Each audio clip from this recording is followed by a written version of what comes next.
मी पृथ्वीवर आग पेटविण्यासाठी आलो आहे.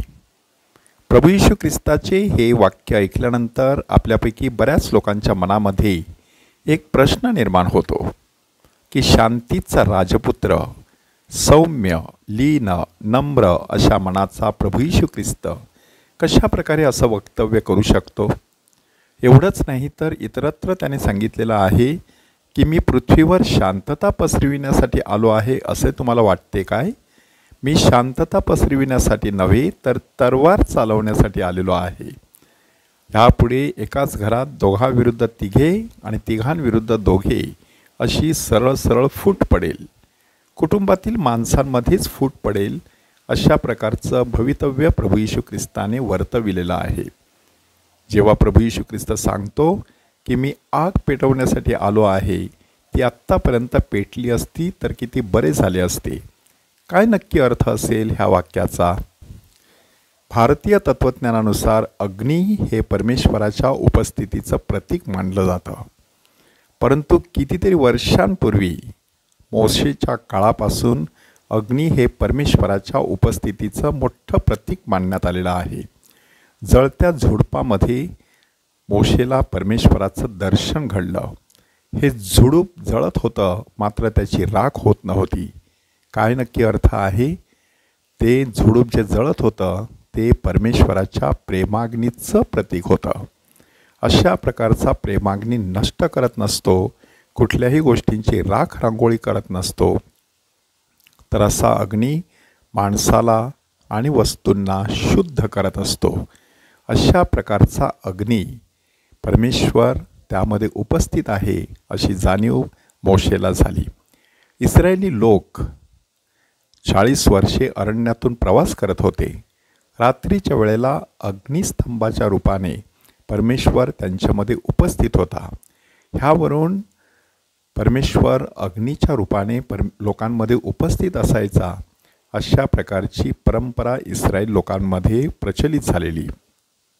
पुढे एलिया संदेष्टा चित्रात आला. त्याने देखील आकाशातून अग्नी बोलावून परमेश्वर हाच खरा देव आहे, याहवे हाच खरा परमेश्वर आहे अशा प्रकारची शिकवण इस्रायली लोकांमध्ये मजबूत केली, प्रचलित केली.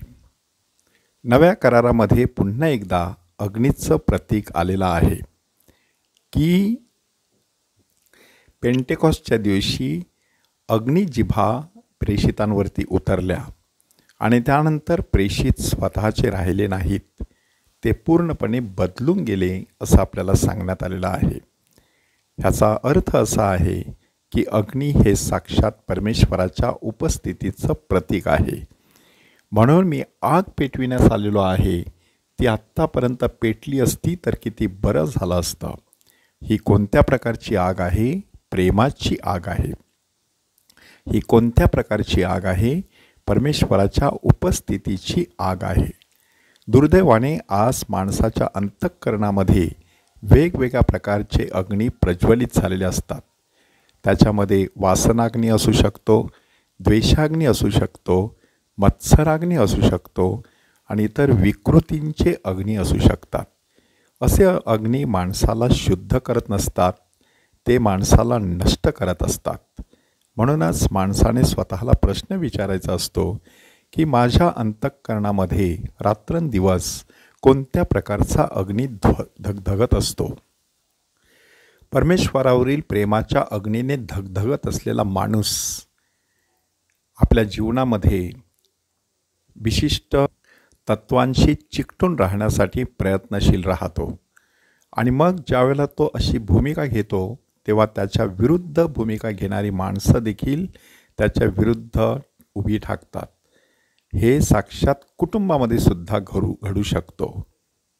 प्रभू येशू ख्रिस्ताच्या बाजूने भूमिका घेतल्यामुळे काही जणांनी प्रभू येशू ख्रिस्ताच्या विरुद्ध भूमिका घेतली आणि एकाच कुटुंबात सासू विरुद्ध सून, सुनेविरुद्ध सासू, बापाविरुद्ध मुलगा, मुलाविरुद्ध बाप, आईविरुद्ध मुलगी, मुलीविरुद्ध आई अशा प्रकारची फूट पडल्याचं चित्र दिसू लागलं.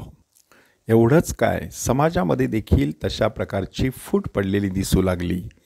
काहीजण येशूचा उदो उदो करत होते, तर काही जण येशूच्या शिष्यांचा छळ करत होते. हे नुसतं येशूच्याच काळात नाही, तर त्याच्याही अगोदर इर्मया संदेष्टाच्या काळात देखील घडत असलेलं आपल्याला दिसतं. इर्मया संदेष्टा हा परमेश्वराचा संदेश देत होता आणि लोकांच्या हिताचं सर्व काही सांगत होता, परंतु त्यालाच मोठ्या छळाला सामोरं जावं लागलं. आजच्या दिवशी आपण चिंतन करूया की आपण नक्की परमेश्वराच्या बाजूने भूमिका घेतलेली आहे की त्याच्या विरुद्ध भूमिका घेतलेली आहे. आपल्या अंतःकरणामध्ये कोणता अग्नी धगधगत आहे? परमेश्वराचा प्रेमाग्नी आपल्या अंतःकरणामध्ये सतत धगधगत राहावा म्हणून परमेश्वराकडे कृपा आणि शक्ती मागूया.